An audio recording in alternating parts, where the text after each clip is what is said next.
नगर निगम के चुनाव पास आने वाले थे।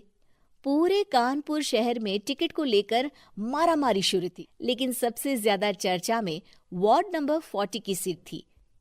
वो इसलिए क्योंकि इस बार वहां की सीट महिला के लिए आरक्षित थी। अब सवाल ये था कि चुनाव लड़ेगा कौन।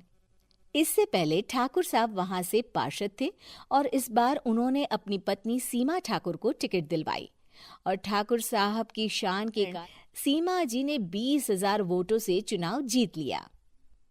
अरे बधाई हो सीमा भाभी, अब तो आप वार्ड की पार्षद बन गई हैं। अब तो हमारे काम आप ही करवाएंगी। अरे ये तो सिर्फ नाम की पार्षद बनी है, वो तो महिला सीट आ गई, वरना पार्षद तो मुझे ही बनना था। अब भले ही चेहरा इसका होगा लेकिन पावर तो मेरी ही होगी। अरे वाह भाई साहब, क्या दिमाग लगाया है आपने भी। आइए आप लोग, खाना लगा दिया है सबके लिए। सीमा जी पार्षद बन चुकी थीं, फिर भी उनकी एक ना चलती। सारे काम ठाकुर साहब खुद ही संभाल लेते और जहां जरूरत पड़ती वहां सीमा जी का अंगूठा लगवा लेते। सीमा जी ज्यादा पढ़ी लिखी भी नहीं थी। एक दिन ठाकुर साहब और सीमा एक प्रोग्राम में जाते हैं। अरे ठाकुर साहब आप आ गए। ओहो, पार्षद मैडम भी आ गई हैं। स्वागत दोनों का। लगता है हमारे पार्षद फंड का सही इस्तेमाल हो रहा है। चलिए अब उद्घाटन करते हैं। ये लीजिए ठाकुर साहब कैची, आप ही सबसे पहले प्रवेश कीजिए। सब लोग आगे निकल जाते हैं और सीमा जी पार्षद होने के बावजूद भी पीछे खड़ी रह जाती हैं। वो देखती हैं कि वेलकम बोर्ड पर उनका नाम है, लेकिन महिला होने के कारण कोई उनका सम्मान नहीं कर रहा। अगले दिन एक आदमी उनके घर आता है। अरे ठाकुर साहब नमस्कार। कल ना हम नोटिस किए कि हमारा घर तो अवैध है और नगर निगम वाले उसे तोड़ने आ रहे हैं। अरे कुछ कीजिए ना ठाकुर साहब। देखो भाई, मैं तो ज्यादा कुछ कर नहीं सकता, पर अगर तुम सबकी जेब गर्म कर दो तो कुछ हो सकता है। कुल मिलाकर 4 लाख लगेंगे।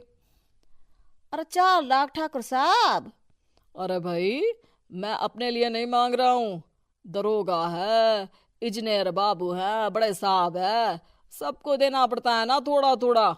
बोलो है मंजूर? तभी वहां अचानक सीमा जी आ जाती हैं। अरे ये आप क्या कर रहे हैं?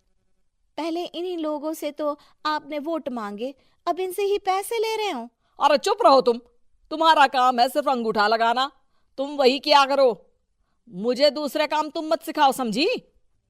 और तुम ना जाओ, अब पैसे लेकर आओ, वरना जेसीबी किसी भी वक्त आती होगी। सब कुछ ऐसे ही चलते रहता है। एक दिन सीमा जी और ठाकुर साहब को एक लोकल मीटिंग में बुलाया जाता है। वहां पर कई और अधिकारी लोग भी मौजूद रहते हैं। अब मैं चाहूंगा कि ठाकुर साहब हमारे बीच 2 शब्द कहें।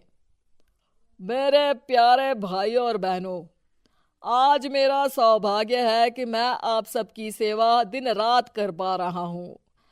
आपने मेरी पत्नी को भारी मतों से जिताया है, इसलिए मैं आप सभी का शुक्रगुजार हूं।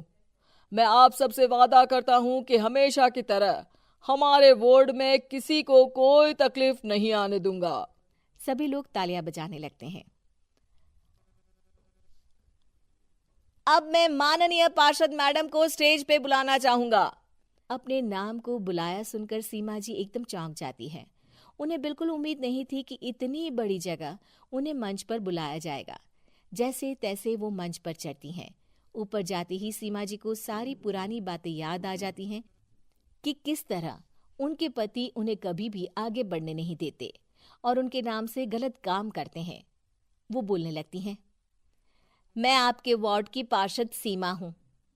आप में से बहुत कम लोग ही मुझे जानते होंगे, क्योंकि इससे पहले मुझे कभी ऐसा मौका ही नहीं मिला।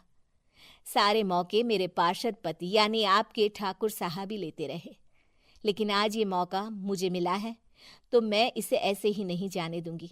मैं आपको ये बताना चाहती हूँ कि आपके ठाकुर साहब मेरे नाम की आड़ में गैर कानूनी काम करते हैं, जिस पर अंगूठों के निशान मेरे होते थे। इसीलिए मैं अपनी गलती मानती हूँ और आज अपने पद से इस्तीफा देती हूँ, ताकि आगे से कोई गलत काम ना हो पाए। अब फैसला आप सबके हाथ में है कि आप हमें क्या सजा देना चाहते हैं।